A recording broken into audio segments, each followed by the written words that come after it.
ब्राह्मण प्रणीत चातुर्वर्ण्याचा सिद्धांत जन्मावर आधारलेला होता.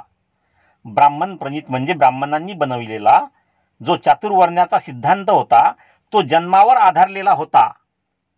ब्राह्मण म्हणजे ब्राह्मण आईबापांच्या पोटी जन्माला येणारा मनुष्य. वैश्य म्हणजे वैश्य आईबापांच्या पोटी जन्माला येणारा मनुष्य. क्षत्रिय म्हणजे क्षत्रिय आईबापांच्या पोटी जन्माला येणारा मनुष्य. आणि शूद्र म्हणजे शूद्र आईबापांच्या पोटी जन्माला येणारा मनुष्य.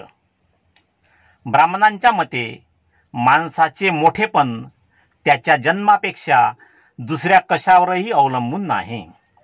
मनुष्याला जन्मानेच मोठेपण प्राप्त होते असे ब्राह्मणांचे मत होते. चातुर्वर्ण्याप्रमाणे हा सिद्धांतही भगवान बुद्धाला घृणास्पद वाटत असे. घृणास्पद म्हणजे घृणा करण्यास योग्य असा वाटत असे. त्याचा सिद्धांत म्हणजे भगवान बुद्धांचा सिद्धांत ब्राह्मणी सिद्धांताच्या अगदी विरुद्ध होता. त्याच्या सिद्धांताप्रमाणे म्हणजे भगवान बुद्धांच्या सिद्धांताप्रमाणे माणसाचे मोठेपण त्याच्या जन्मावर अवलंबून नसून त्याच्या अंगच्या योग्यतेवर अवलंबून आहे. ज्या प्रसंगी भगवान बुद्धाने आपला हा सिद्धांत मांडला तो प्रसंग विशेष महत्त्वाचा आहे. एकदा भगवान अनाथपिंडकाच्या जेतवनारामात राहत होते. एके दिवशी दुपार होण्यापूर्वी हातात भिक्षापात्र घेऊन त्यांनी श्रावस्ती नगरात भिक्षेसाठी प्रवेश केला. त्यावेळी होमाग्नी प्रज्वलित करून यज्ञाची तयारी चालली होती. होमाग्नी म्हणजे होम हवनामधील अग्नी प्रज्वलित करून यज्ञाची तयारी चालली होती. भिक्षाटन करता करता, भिक्षाटन म्हणजे भिक्षा मागण्यासाठी घरोघरी फिरणे, असे भिक्षाटन करता करता भगवान अग्निक नावाच्या ब्राह्मणाच्या दारी आले. त्याच्या घरात होमाग्नी पेटला होता. आहुतीची तयारी चालू होती. आहुती म्हणजे होमातील अग्नीमध्ये अर्पण करावयाच्या वस्तू किंवा प्राणी, म्हणजे त्या होमामध्ये वस्तू किंवा प्राणी अर्पण करण्याची तयारी चालू होती. भगवंतांना आपल्या दाराशी येताना पाहून अग्निक रागाने म्हणाला, हे केशकुंचिता, थांब, तेथेच थांब. केशकुंचिता म्हणजे वक्र किंवा कुरळे केस धारण करणाऱ्या, तेथेच थांब. हे करंट्या भिक्खू, तेथेच थांब. करंट्या म्हणजे अभागी किंवा वाईट नशिबाच्या भिक्खू, तेथेच थांब.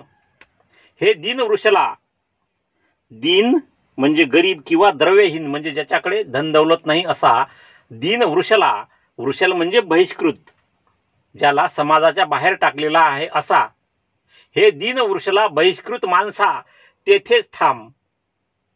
ब्राह्मणाचे हे शब्द ऐकून भगवान म्हणाले, हे ब्राह्मणा, वृषल म्हणजे बहिष्कृत कोणाला म्हणावयाचे? माणूस कोणत्या कारणांनी बहिष्कृत ठरतो हे तुला माहीत आहे काय? नाही गौतमा. कोणाला वृषल म्हणजे बहिष्कृत म्हणावे आणि कोणत्या कारणांनी मनुष्य वृषल म्हणजे बहिष्कृत ठरतो हे मला काही माहिती नाही.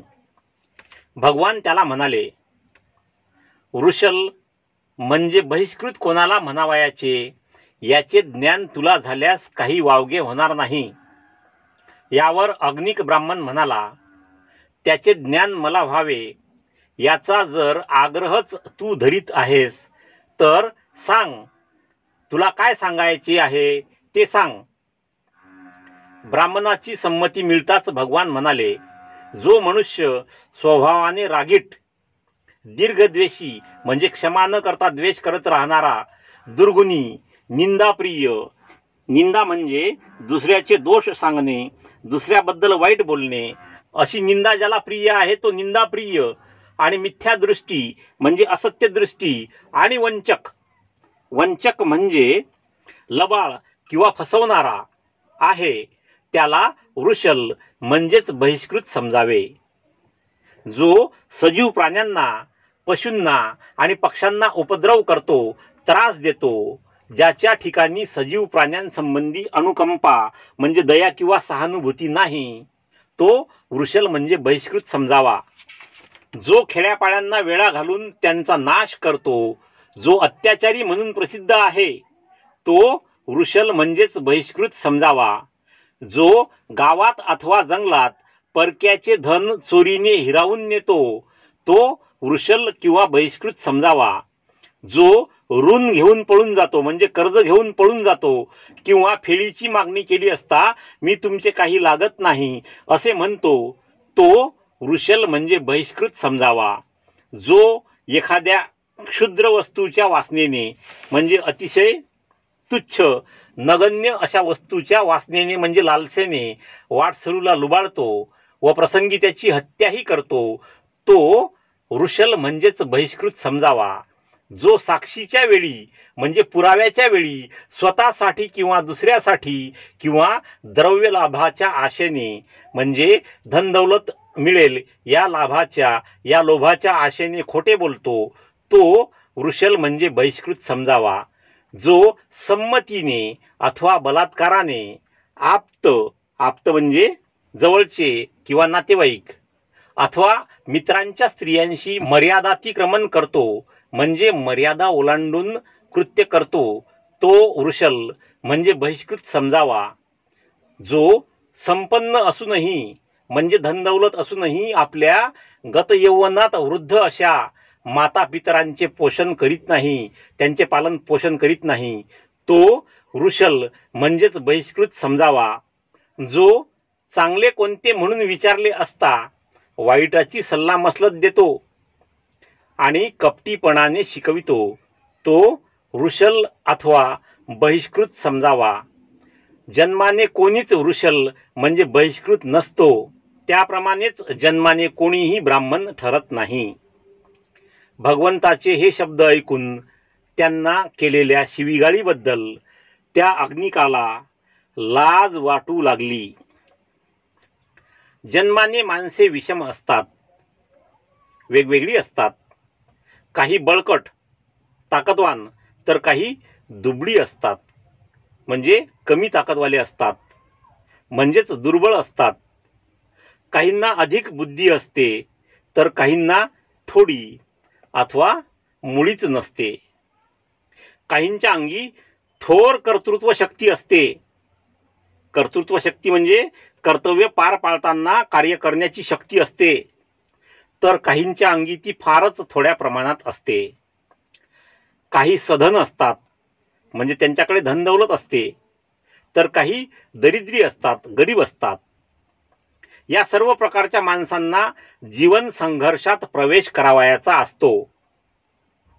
या जीवन संघर्षात विषमता ही स्वाभाविक स्थिती आहे म्हणजेच नैसर्गिक स्थिती आहे असे मानले तर दुबळ्यांची स्थिती असहाय्य होईल.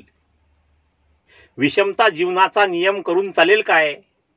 विषमता जर जीवनाचा नियम केला तर या नियमाचा परिणाम म्हणजे जीवन संघर्षात जे योग्यतम ते टिकतील, म्हणजे संघर्ष करण्यास जे योग्य आहेत ते टिकतील.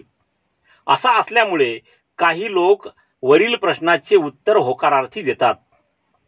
परंतु प्रश्न असा आहे की संघर्षात जे योग्यतम ते समाजाच्या दृष्टीने श्रेष्ठतम ठरतात काय? म्हणजेच जे संघर्षामध्ये टिकण्यास योग्य असतात ते समाजाच्या दृष्टीने श्रेष्ठतम असतात काय?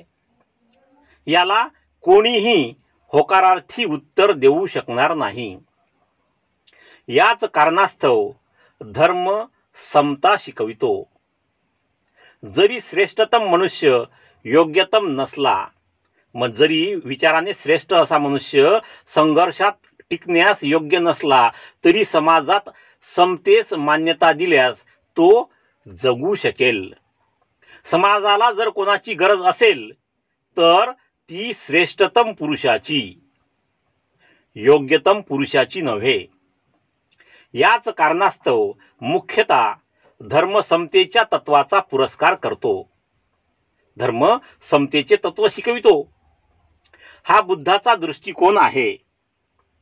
यास्तव जो धर्म समता शिकवित नाही तो स्वीकारणीय नाही, तो स्वीकारण्यास योग्य नाही असे त्याचे म्हणणे होते, म्हणजे भगवान बुद्धांचे म्हणणे होते. स्वतःला सुखी करण्यासाठी दुसऱ्याला दुःखी करा, अथवा दुसऱ्याला सुखी करण्यासाठी स्वतःला दुःखी करा, अथवा स्वतःला आणि दुसऱ्यालाही दुःखी करा.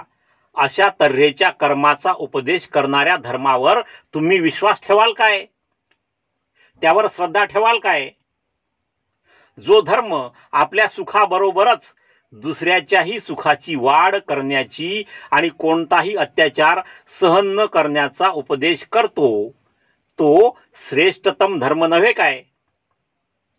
जे ब्राह्मण समतेच्या तत्वाला विरोध करीत, त्यांना हे आणि अशासारखे मोठे खोचक प्रश्न भगवान बुद्ध विचारित असे.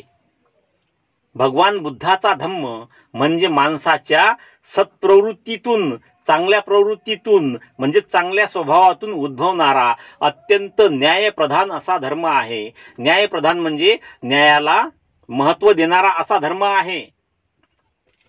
मित्रांनो, हा व्हिडिओ तुम्हाला आवडला असल्यास कृपया व्हिडिओला लाईक करा, व्हिडिओ आपल्या मित्रांमध्ये शेअर करा, तुमच्या चांगल्या चांगल्या कमेंट्स मला पाठवा आणि पहिल्यांदाच या चॅनलला भेट दिली असल्यास कृपया या चॅनलला सबस्क्राईब करा आणि बेल आयकॉनला प्रेस करून त्याला ऑलवर सेट करून ठेवा, म्हणजे मी अपलोड केलेला प्रत्येक व्हिडिओ तुमच्यापर्यंत लवकरात लवकर पोहोचेल. भेटूया पुढील व्हिडिओमध्ये आणि तोपर्यंत जय भीम, जय भारत.